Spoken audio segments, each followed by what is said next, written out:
This lesson we're going to take a look at Landslide, a really great fingerpicking song for kind of for beginners. Most beginners can play what happens in this song. There are no bar chords, which is kind of nice.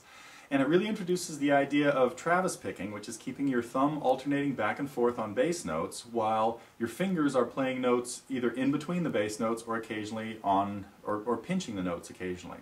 And the song can be played with one very simple pattern all the way through, learning to do this. If you're going to sing the song, you can just play the exact same pattern from the beginning to the end and it would sound great. So you really only have to learn one pattern, but we're also going to be talking about how to vary that pattern and make lots of different sounds and possibly even playing a little bit of the melody, working on some of the solos that Lindsey Buckingham did in solo acoustic versions and things like that. So Landslide...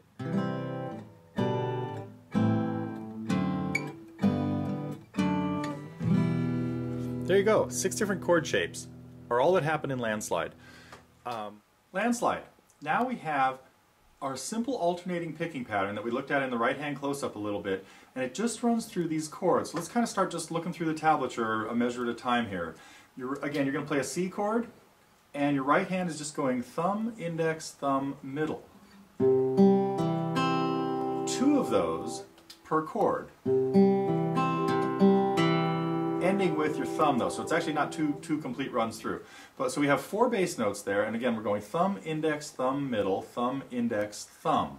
1 and 2 and 3 and 4. Then I want to talk a little bit about how Lindsey Buckingham played the solo on, not the electric solo on the studio version, but the way he plays the solo sometimes in the live versions.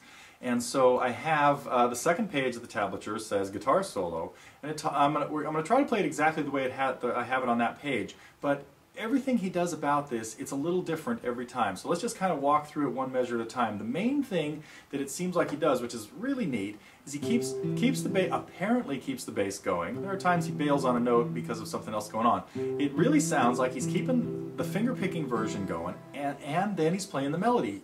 You hear something like this.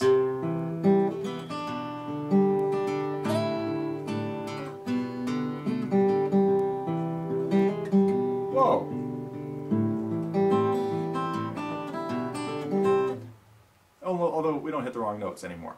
So, oh, and there's this cool little thing at the end that leads right back into there. We'll get to that in just a minute too.